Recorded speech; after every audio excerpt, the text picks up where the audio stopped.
Graça e paz, meus irmãos, tudo bem? Eu sou o Lindel Alves e estou com vocês aqui.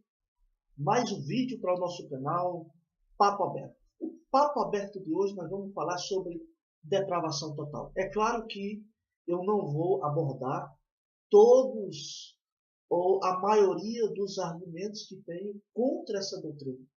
O que eu vou apresentar aqui é apenas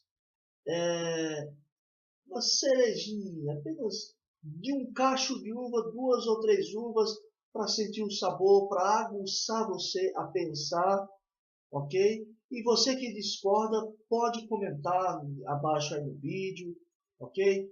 Peço a sua ajuda, curta o nosso canal, divulgue, comenta, dá um joinha, isso é muito importante, tá bom? Você deve estar perguntando qual o objetivo falar sobre a depravação total. Eu vou explicar o que é depravação total? Sim, mas o meu objetivo é refutar, apresentar uma resposta a essa doutrina. Eu entendo hoje, deixa eu dizer aqui bem claro, eu acreditei por muito tempo na doutrina da depravação total, na cosmovisão arminiana de 5 pontos. Ou seja, eu acreditei no FACTS, que é o acrônimo do arminianismo, ok? Então, feitos livres pela graça, a todos expiação, condicional eleição, total depravação e segurança em Cristo. FACTS, que é um acrônimo em inglês. Então, do FACTS, a única coisa que hoje eu não acredito mais é no total depravação, ou depravação total, ou total depravação. Eu não acredito nessa doutrina. Por quê? Porque quando eu analisei, seja na cosmovisão arminiana ou na calvinista, quando eu observei o conceito, a explicação, o ensino, com os textos que eles passaram nos livros, nas obras, eu sempre, de todos os pontos arminianos, sempre foi o que eu fiquei com a pulga atrás da orelha, sempre o que me incomodava. E uma vez eu debatendo com o pastor João Silvas, eu estava defendendo, se eu não me engano, a graça preveniente, também um conceito de graça preveniente que não tem amparo bíblico, que não tem sustentabilidade bíblica, o conceito de graça preveniente, ensinado pelo arminianismo. Por quê? Graça preveniente, a graça que antecede, é bíblica. Mas uma graça que liberta o livre-arbítrio, não. Nós não vemos isso nas Escrituras. Partindo de Bereshit, capítulo 3, 4 e etc. Ou seja, Gênesis capítulo 3, versículo 4 e etc. Você não vê esse ensino claro. Por mais que apontem textos, você vai ver que não é um ensino claro. Da mesma forma, a depravação total, a depravação ela é bíblica. Agora, ela é total? Não. Então, o que é a depravação total? O que me interessa é a caracterização como total. Por quê? Faz-se uso desse termo para dizer que o homem inteiro está maculado pelo pecado. Isso significa que todos os atos, pensamentos, vontades, desejos, escolhas, emoções de todos os homens são ímpios aos olhos de Deus. Ou seja, atinge todas as faculdades e poderes da alma e do corpo, de forma que não há no homem ímpio bem espiritual. Isso é o conceito de depravação total. Eu quero dizer que eu fui em literatura, em uma vasta literatura, tanto arminiana como calvinista, para trazer aqui. Eu não vou citar nenhuma bibliografia, nenhum autor arminiano. Por quê? Para não dizer que é pessoal. O meu alvo aqui é a depravação total. É o ensino da depravação total. Eu não tenho nada contra os arminianos, porque eu tenho muito em comum com eles. Eu acredito na expiação ilimitada, eu creio na graça irresistível, eu creio na apostasia, que a segurança é em Cristo, ou seja, que estamos salvos potencialmente enquanto estivermos em Cristo. Eu creio na eleição condicional, eu creio. Então é um pequeno ponto aqui de discordância, ok? Então, outro autor que defende a depravação total, ele vai dizer assim, quando falamos de total depravação, ou de total, essa total não é no sentido de intensidade, mas de abrangência. Agora, eu fico me pensando justamente aqui. Eu li essa definição, quando falamos de total, essa depravação total não é no sentido de intensidade, mas de abrangência. Ora, se não é total no sentido de intensidade, isso significa que não é total mais. Ela é total porque o pecado, continua, além de prevalecer interiormente, contamina, repito, todas as áreas da vida da pessoa. Olha só o que é que vai dizer o conceito de depravação total. Ele diz que o pecado prevalece interiormente, contamina todas as áreas da vida da pessoa. Ou seja, que outro autor, o Geisler, ele vai dizer assim, o pecado se espalhou por todas as partes do nosso ser, mente, emoções, vontade e corpo, mas que todos eles não são tão bons quanto precisam ser. Ora, se o homem não é extremamente mau, isso significa que não é devido isso significa que ele não é tão mau, extremamente mau, por quê? Devido à ação divina que não deixou que o pecado do homem o tornasse tão mau. Se o homem não se tornou tão mau, significa que o pecado não o afetou a tal ponto. Então isso não é total, ok? Por quê? A graça divina, Deus por meio da sua graça, guardou, preveniu, evitou, ele tomou a frente para que o pecado não torne o homem extremamente mau, como deveria ser por causa do pecado, ok? Então, Deus preservou isso, logo não é total. Eles também vão dizer assim, os homens não são tão bons quanto deveriam ou precisariam ser. Logo, restou algum vestígio de bondade no homem. Sim, alguns podem dizer, restou, mas é afetada pelo pecado. Esse afetamento apenas não deixou o homem ser tão mau e nem tão bom. Olha que coisa interessante essa. É uma depravação total no conceito de abrangência, só que não de intensidade, só que essa abrangência não é total. Por que não é total? Porque o homem ele não é tão mau e ele também não é tão bom.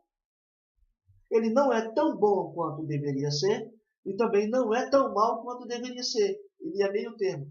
Por causa de quê? Por causa da graça.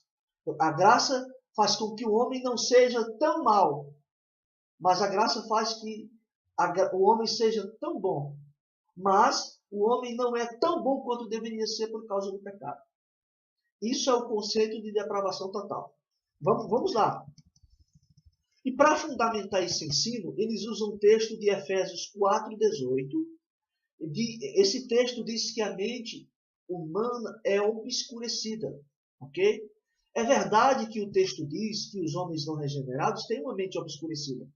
A pergunta que se faz é, essa mente obscurecida, segundo esse texto, como resultado da queda de Adão, e ele teria ficado em estado de depravação total? Sim, para alguns, sim. Alguns já dizem, é isso mesmo, é isso mesmo. Só que eu vou responder essa pergunta com outra pergunta. O que aconteceu após a queda? Aí um certo escritor também, que defende a depravação total, vai dizer assim, o homem continuou sendo um ser racional, com intelecto, que lhe foi dado por Deus.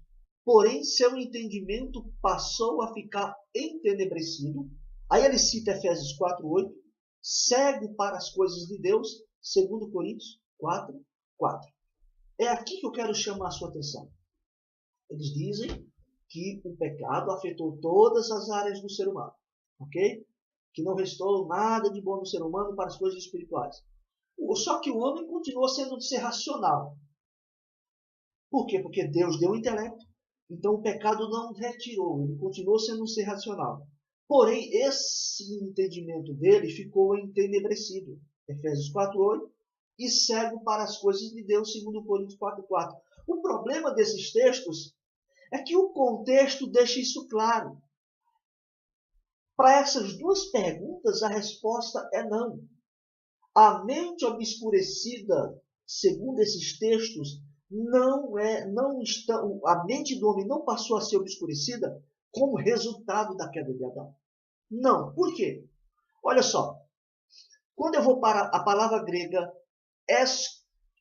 escopismenoi, essa palavra grega significa cobrir com a escuridão, escurecer, ser coberto com trevas, ser escurecido.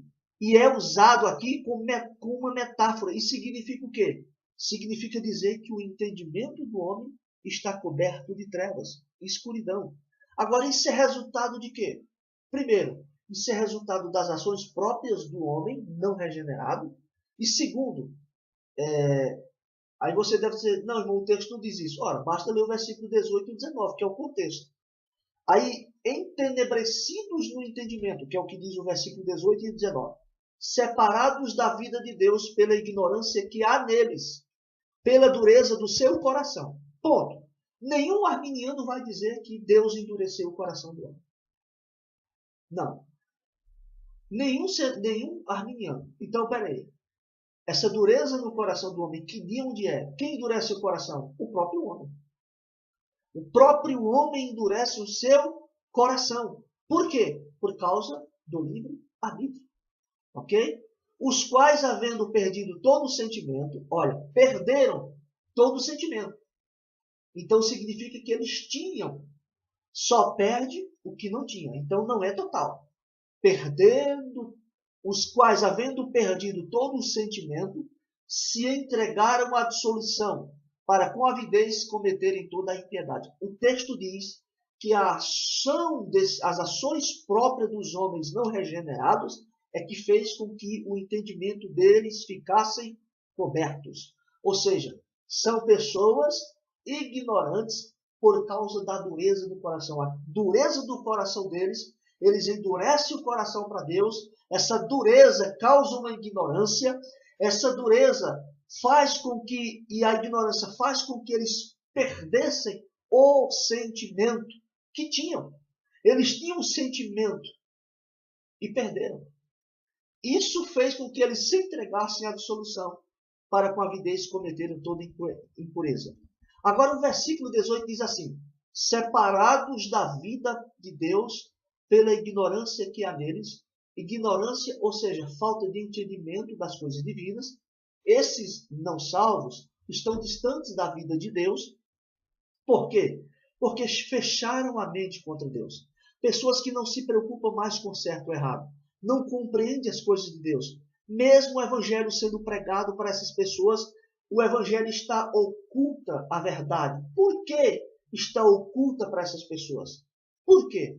Ora, é aqui onde vai entrar outro texto que é defendido para defender a depravação total, segundo Coríntios 4:4, que diz assim: nos quais o Deus deste século cegou o entendimento dos incrédulos, para que não lhes resplandeça a luz do evangelho da glória de Cristo, que é a imagem de Deus. Então nós temos o homem com seu entendimento obscuro, fechado, em trevas, por causa, primeiro, o Deus deste século, o diabo, ou Satanás, como queira chamar, cegou o entendimento dos incrédulos.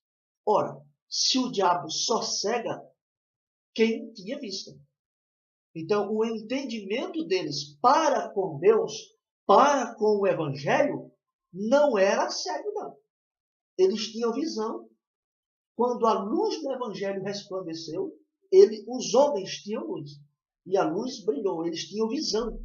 Eles tinham entendimento para com o Evangelho. Só o que acontece? O diabo vem e cegou. Então, se eles tinham esse entendimento para o Evangelho, ao ouvir a pregação, Deus está chamando eles para a salvação, eles tinham esse entendimento, eles estavam entendendo, eram capacitados para responder positivamente ao chamado de Deus à salvação. Então significa que eles não perderam isso com a queda. O Deus desse século cegou. O diabo cegou. Só cega quem tinha visto. Ok? O diabo não vai cegar. Ora, se o homem já, depois da queda, ficou cego, aí era depravação total. Se o homem ficou em depravação total e ele ficou cego, então não tinha por que o diabo cegar. Então não é depravação total. Então, primeiro, o diabo ele botou o discernimento mental, obscureceu a mente dos não salvos. Resumindo, o homem após a queda teve seu entendimento afetado pelo pecado? Não. Por quê? Isso foi resultado da ação do diabo, que ao embotar a mente deles, não permite que a luz do evangelho brilhe. Essas pessoas, então, passam a viver segundo o padrão, onde não existe certo ou errado. Aí eu faço outra pergunta. Se o diabo cegou, isso significa que o homem não ficou cego após a queda. Se tivesse ficado, o diabo não precisaria cegar novamente. Então esse conceito de depravação total precisa ser revisto, ser analisado. Os textos precisam ser lidos corretamente. E não dizer, não querer que o texto diga aquilo que vocês querem que diga. Ok? Então, e interessante que esses dois textos, de uma variedade, eu só escolhi esses dois. Por quê? Eles estão em conformidade com o texto de Gênesis 3. Observe que o homem, após a queda, ele ficou com o entendimento, não obscurecido. Por quê? Porque logo essa depravação não é total. Então esses textos não podem ser aplicados para esse conceito. Quando a gente analisa Gênesis 3:19, diz assim o texto: no suor do teu rosto comerás, do teu pão, até que tornes a terra, porque dela foste tomado, porquanto és pó, e em pó te tornarás. Ou seja, vemos o homem agora iria morrer. Ok? Isso tem que ser bem claro. Então o texto de Gênesis, esse texto que nós estamos falando aí, vai dizer assim: então disse o Senhor Deus, eis que o homem é como um de nós, sabendo o bem e o mal. Olha o que Deus está dizendo, irmão. O homem sabe o bem. Ora, para que não estenda a sua mão e tome também da árvore da vida e come viva eternamente. O Senhor Deus, pois, o lançou fora do jardim do Éden para lavrar a terra de que fora tomado. E havendo lançado fora o homem, pôs querubins ao oriente do jardim do Éden, e uma espada inflamada que andava ao redor para guardar o caminho da árvore da vida. Gênesis capítulo 3, versículo 22 ao 24. Ora, o homem sabe o bem. Sabe que se comer da árvore da vida, ele vai viver eternamente. Ele sabe mesmo o seu pecado, e mesmo após o pecado, ele sabia que se comesse o fruto da árvore da vida, ele iria viver eternamente. E isso não pôde acontecer porque Deus disse a ele que se comesse ele morreria. Então Deus lançou o homem para fora e colocou proteção para que o homem não ouse voltar e queira entrar novamente. E eu fico pensando, meditando, analisando nesse texto, eu percebo que existia a possibilidade e que podia se tornar uma realidade do homem entrar e comer. E você está dizendo que Adão e Eva poderiam voltar e comer do fruto da árvore da vida e viver eternamente? Sim, poderia. Por quê? Porque se não pudesse, fica sem lógica Deus colocar querubins, Deus colocar proteção para que o homem não volte. Ok? Se o homem poderia voltar, então existia a possibilidade. Senão, não teria necessidade de proteger o caminho da árvore. Logo, o entendimento do homem não estava entenebrecido a ponto de não saber o caminho. Deus foi que interviu para que ele não fosse até a árvore. O entendimento do homem, o homem conhece o bem, ok? É conhecedor do bem. O entendimento do homem, ele ainda tem um entendimento, não está entenebrecido, não está escuro. O diabo ainda não cegou o entendimento dele, ok? A ponto dele não ir até a árvore. Senão ele não ia saber, nossa, estou cego no seu caminho. Não, não aconteceu isso. Ele sabia onde era o caminho e ele poderia ir. Só não foi porque Deus interviu e colocou uma proteção. Ok? Então, a partir daí, o homem passou a viver isolado de Deus, sem comer da árvore da vida. Então, ele passou a morrer. Então, a depravação é uma realidade bíblica. Agora, total não. Pois ela ensina também que o homem, após a queda, perdeu a vontade de fazer o que é bom. Isso não é verdade. Jacó Arminio disse o seguinte, olha só o que foi que Jacó Arminio disse. Em seu estado caído e pecaminoso, o homem não é capaz de, e por si mesmo, pensar, desejar ou fazer aquilo que é realmente bom. Jacó Arminio está dizendo, e o arminianismo acredita nisso, e quem defende a depravação total acredita nisso, que o homem não é capaz de pensar no que é realmente bom. Ok? Jacó Arminio diz que quando ele é feito participante dessa regeneração ou renovação, eu considero que, visto que ele está liberto do pecado, ele é capaz de pensar, desejar e fazer aquilo que é bom. Todavia, não sem a ajuda contínua da graça divina. Por quê? Porque para Jacó Arminio, a graça preveniente tinha que intervir, ok, a ação do homem, libertar o livre-arbítrio dele, que está cativo, que está preso, para que ele possa pensar no que é bom, para que ele possa dizer sim ou não ao Evangelho, para que ele possa ser capacitado, ser capaz de responder positivamente ao chamado. Só que isso não é realidade bíblica. Por quê? Porque o homem não perdeu essa capacidade com a queda. O homem não perdeu a capacidade de desejar o que é bom após a queda.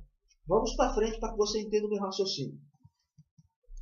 Essas palavras de Jacó Arminio, bem como o ensino de que o homem não tem o desejo de fazer o bem, não é uma realidade bíblica e nem presente nos pais da igreja. O que vemos é um ensino bíblico de uma depravação parcial, isso mesmo.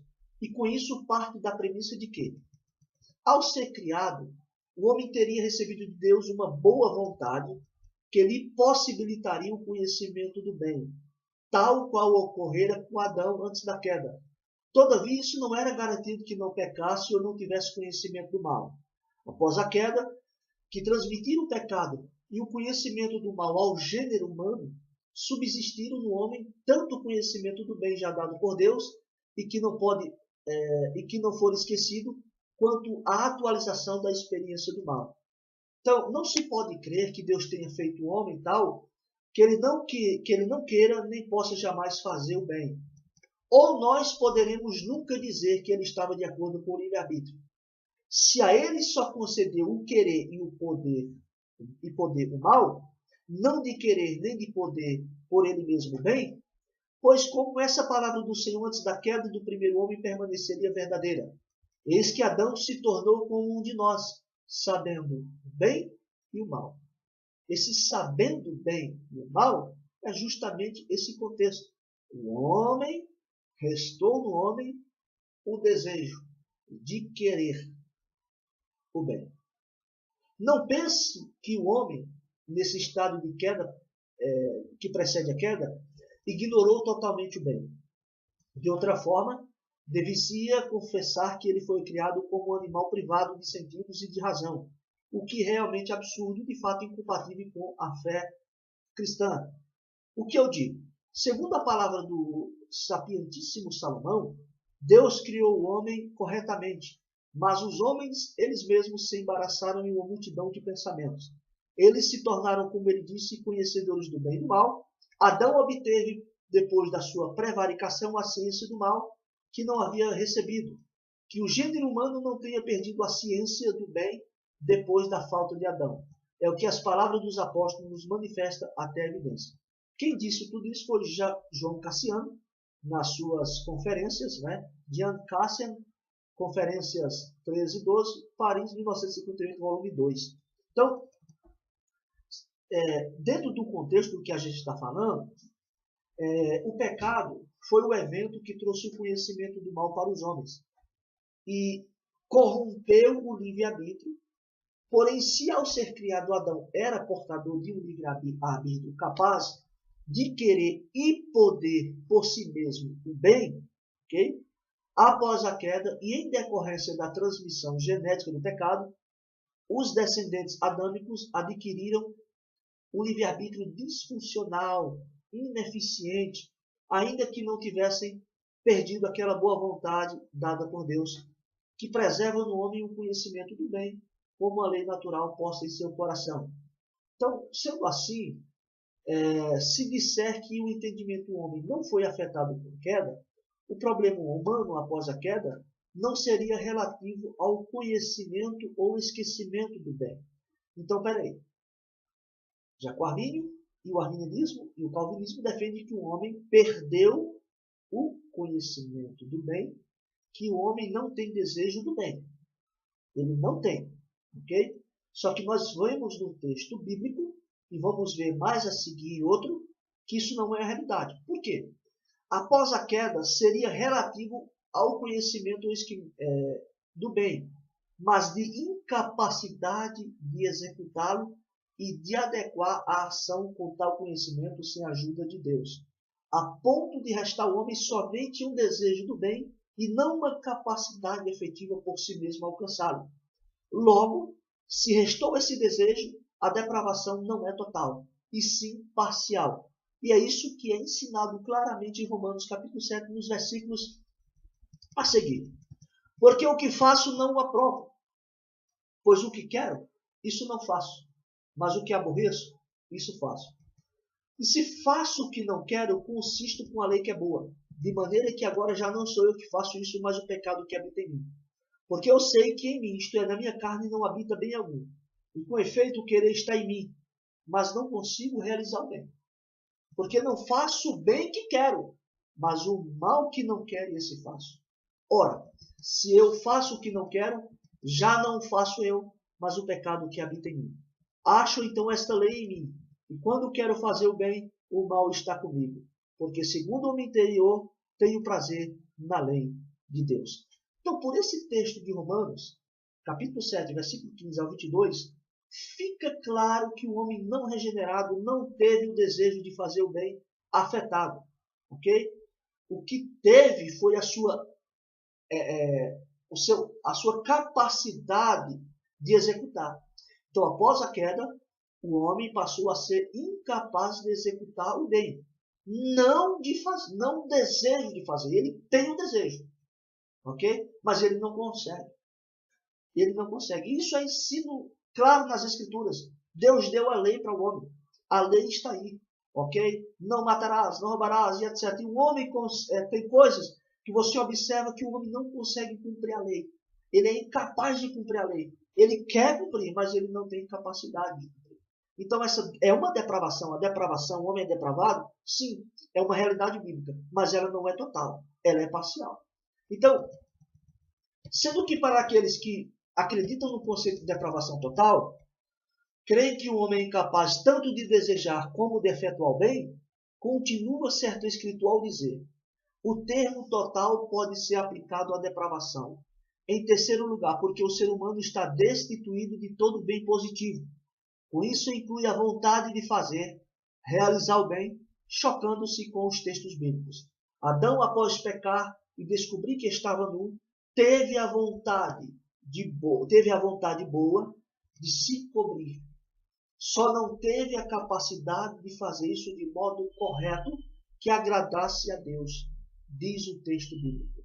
Então foram abertos os olhos de ambos e conheceram que estavam nus, e coseram folhas de figueira e fizeram para si aventais. O homem percebeu que estava nu, se cobriu.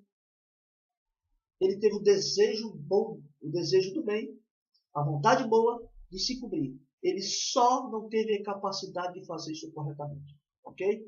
Outro detalhe nessa doutrina que merece atenção é o fato de que ela ensina que o homem não consegue responder favoravelmente ao chamado de Deus sem a assistência graciosa divina. Ou seja, Deus está chamando o pecador ao arrependimento. E para isso ele precisa enviar uma graça antecedente ou preveniente para restaurar o livre-arbítrio do homem, que após a queda teve seu livre-arbítrio preso.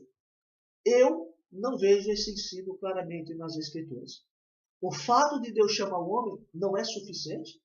Se Deus chama, isso mostra que o homem é capaz de usar seu livre-arbítrio, que não fora preso, mas preservado pela graça divina. O homem pode responder positivamente ao chamado divino com base em Gênesis 4. O Senhor disse a Caim: por que tiraste? E por que descaiu o teu semblante? Se bem fizeres, não é certo que serás aceito? E se não fizer o bem, o pecado já se aporta, e sobre ti será o seu desejo, mas sobre ele deve dominar. Então observe que muitos pais da igreja primitiva ensinaram e defendiam que o homem tinha livre-arbítrio. E é bom deixar claro que ter livre-arbítrio não significa dar o primeiro passo em direção à sua salvação. Ok? Ter o livre-arbítrio é ter capacidade de responder positivamente ao chamado divino, e essa capacidade de responder não foi afetada pelo pecado. O porquê não foi afetada pelo pecado? Porque Deus, por meio da sua graça, preveniu, guardou, não deixou que o livre-arbítrio, que esse desejo de responder, que essa capacidade de responder positivamente fosse afetado. Então, nós acreditamos numa graça preveniente? Sim. Numa graça intercedente? Sim. Mas não que liberte. Por que não precisa libertar? Essa graça intercedente, ela apenas guardou, ela apenas preveniu, ela apenas evitou que a capacidade do homem responder positivamente ao chamado divino fosse perdida, fosse ferida, ok? Fosse manchada pelo pecado. E isso, o homem não tem a capacidade de ir até Deus sozinho. Mas, pela graça, Deus guardou essa capacidade que o homem em si, ok? De responder ao chamado divino. Então, nós não vemos o livre-arbítrio sendo liberto. Isso nós não vemos nem nos pais da igreja. Orígenes de Alexandria, inclusive muitos pais da igreja que são citados pelos arminianos, que defendem uma graça preveniente e que defendem o livre-arbítrio, eles precisam se decidir. Por quê? Eles dizem assim, não, nós acreditamos no livre-arbítrio, mas o que o arminianismo clássico acredita é o livre-arbítrio libertário, que é o livre-arbítrio que é liberto pela graça preveniente. Ele está preso, está cativo, Deus vem com a sua graça, restaura, capacita o homem, ilumina a mente do homem para que ele possa enxergar o Evangelho. Ok? É isso que acontece. Olha o que vai dizer Orígenes de Alexandria, no ano 185 a 253, bem próximo dos apóstolos. O livre-arbítrio é a faculdade da razão para discernir o bem ou o mal, a faculdade da vontade para escolher um ou outro desses dois. E não venha me dizer que eles acreditavam em livre-arbítrio libertário. Não é esse o contexto. Ora, deve ser reconhecido que os santos apóstolos, na pregação da fé de Cristo, pronunciaram-se com a maior clareza sobre certos pontos que eles criam ser necessários para todo mundo. Isso também é claramente definido no ensino da igreja, que cada alma racional é dotada de livre-arbítrio e volição. Há, de fato, inúmeras passagens nas Escrituras que estabelecem com extrema clareza a existência da liberdade da vontade. Olha só que interessante. Então, a vontade do homem, ela é livre. Irineu de Lyon, 130 a 202 d.C. A expressão, quantas vezes quis eu reunir os seus filhos, mas vocês não quiseram, ilustra bem a antiga lei da liberdade do homem. Porque Deus o fez livre desde o início, com vontade e alma para consentir nos desejos de Deus, sem ser coagidos por ele. Deus não faz violência. Desculpem. E o bom conselho o assiste sempre. Por isso dá o bom conselho a todos, mas também dá ao homem o poder de escolha, como tinha dado aos anjos, que são seres racionais, para os que obedecem e recebam justamente o bem, dado por Deus e aguardado para eles. Se não dependesse de nós o fazer e não fazer, por qual motivo o apóstolo, e bem antes dele o Senhor, nos aconselharia a fazer coisas e nos abster de outras? Sendo, porém, um homem livre na sua vontade. Desde o princípio, ele é livre, desde o princípio é livre, livre é Deus, a semelhança do qual foi feito. Foi-lhe dado desde sempre o conselho de se ater ao bem, o que se realiza pela obediência a Deus. Observe mais Tertuliano. Olha o que vai dizer Tertuliano. Eu acho então que o ser humano foi feito livre por Deus, senhor de sua própria vontade e poder, indicando a presença da imagem de Deus e a semelhança com ele por nada melhor do que por esta constituição na sua natureza. Observe que mais à frente ele vai dizer assim, ó,